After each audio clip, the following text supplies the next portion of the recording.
অন্যের জীবনে নিজের স্থান খোঁজা বন্ধ করে দাও।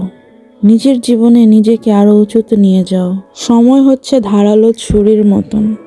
আপনি যদি সময়কে না কাটেন তাহলে সময় একদিন ধারালো ছুরির মতন আপনাকে কেটে ফেলবে। নিজেকে উন্নত করার জন্য এত ব্যস্ত থাকো যে অন্যের সমালোচনা করার সময় না পাও।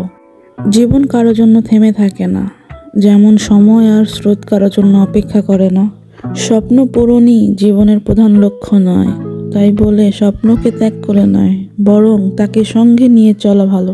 জীবনে আঘাত আসাটা পার্ট অফ লাইফ, আর সেগুলো হাসি মুখে পার করাটা আর্ট অফ লাইফ।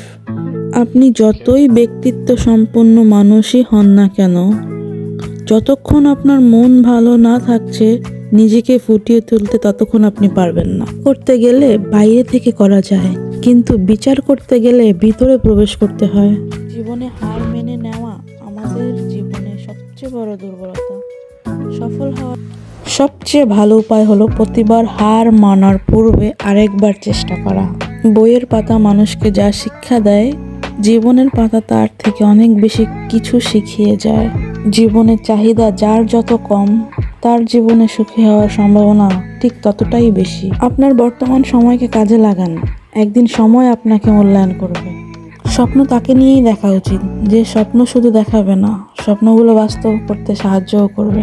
জীবন একটি গাছের মতো ধীরে ধীরে বড় হয়, কিন্তু জীবনে হঠাৎ কেউ এসে ঝড়ের মতো গাছটা ভেঙে দেয়। যে স্বপ্ন আপনি একা দেখেন তা কেবল একটি স্বপ্ন, আর যে স্বপ্ন আপনি সবাইকে নিয়ে দেখেন তা হলো বাস্তবতা। নীরবে কঠোর পরিশ্রম করুন, আপনার সাফল্য আপনার জন্য চিৎকার করবে। জীবনের সবচেয়ে বেশি আনন্দ হলো সেই কাজ করা যা মানুষ বলে আপনি করতে পারবেন না। কখনো স্বপ্ন ছেড়ে দেবেন না শুধুমাত্র এই কারণে যে এটি পূরণ করতে সময় লাগবে। যেভাবেই হোক সময় কেটে যাবে। শুরু করার জন্য আপনাকে দুর্দান্ত হতে হবে না, তবে আপনাকে শুরু করতে হবে দুর্দান্তভাবে। যখন 99% লোক আপনার ধারণাকে সন্দেহ করে, আপনি হয় গুরুতরভাবে ভুল করেছেন, আর না হয় ইতিহাস তৈরি করতে চলেছেন। যখন আপনি আপনার দড়ির শেষ প্রান্তে পৌঁছবেন, তখন এটিতে একটি গিঁট বেঁধে রাখুন এবং ঝুলে থাকুন। ভালো বই পড়া মানে গত শতাব্দীর সেরা মানুষদের সাথে কথা বলা। শুরু করার উপায় হলো কথা বলা ছেড়ে দেওয়া এবং শুরু করা। ভাগ্যের কাছে আমি হার মানি নাই, হেরে গেছি শুধু বিশ্বাসের কাছে। মৃত্যু শুধু দেহের হয় না, কখনো মৃত্যু স্বপ্ন আর ইচ্ছেরও হয়।